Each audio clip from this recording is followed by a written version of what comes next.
Cette étude déclare que seulement 1% des conducteurs de VE veulent revenir au thermique.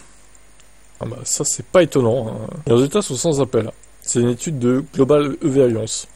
Seulement 1% des personnes interrogées indiquent qu'elles envisagent de revenir un jour au thermique. Encore mieux, 92% des propriétaires souhaitent reprendre un modèle 100% électrique. Donc 92% des 23 254 personnes sondées dans 18 pays ont l'intention d'acheter à nouveau un véhicule 100% électrique en guise de prochaine voiture. Mais qu'envisagent les autres? Seulement 1% répondent qu'ils préféreraient revenir à une voiture à essence ou diesel et 4% opteraient pour un véhicule hybride rechargeable, s'ils devaient remplacer leur voiture demain. Les 3% restants n'ont pas encore pris de décision, selon Joel Levin, président de GEVA et directeur de Plug-in America. Cette étude prouve que les conducteurs aiment l'expérience de l'électrique. Au-delà des chiffres, les enquêteurs ont également cherché à comprendre pourquoi les automobilistes étaient satisfaits. C'est la réduction des coûts d'usage qui apparaît comme étant la motivation la plus importante. Les bénéfices environnementaux des voitures électriques arrivent en deuxième position. Les répondants parlent aussi du plaisir de conduire, du silence ou encore du caractère innovant.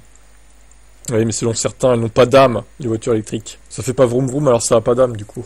Ça devrait ouvrir les yeux des décideurs politiques du monde entier s'il est vrai qu'un marché dynamique des véhicules électriques est essentiel pour réduire les émissions de gaz à effet de serre dues au transport routier. La réalisation de cet objectif dépend de la possibilité de rendre les voitures électriques encore plus abordables pour tous.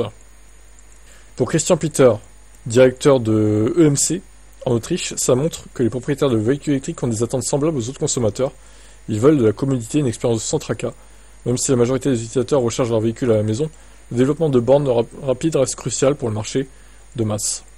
Au sujet de l'attente, un cliché qui a la vie dure, 28% des répondants affirment ne jamais avoir attendu, et sont 40% à avoir rarement attendu, et 18% disent que c'est le cas occasionnellement, 3% disent qu'ils attendent souvent. Ça dépend d'où ils habitent, etc. aussi, quoi. Et seulement 1% estiment faire la queue tout le temps.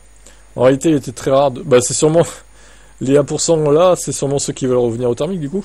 En réalité, il est très rare de devoir attendre qu'une borne se libère, sauf lors des départs en vacances. Une majorité, 81% des conducteurs aimeraient toutefois pouvoir payer directement par carte bancaire sur les chargeurs, oui, en sans contact et tout. Une affirmation qui va dans le sens de l'initiative Plug and Charge. Enfin, 97% des automobilistes affirment être satisfaits ou très satisfaits de rouler en électrique.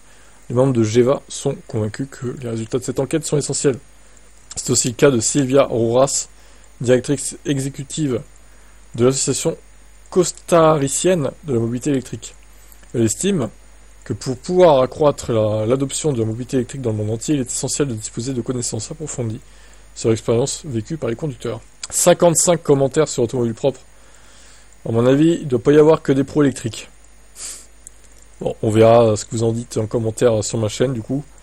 Mais moi, ça m'étonne pas, ce chiffre. Hein. Honnêtement, moi, pour rien au monde, je reviendrai en arrière. En fait, pour moi, ça serait vraiment régresser que de revenir au thermique. Très clairement, hein. Je changerai pas d'avis là-dessus.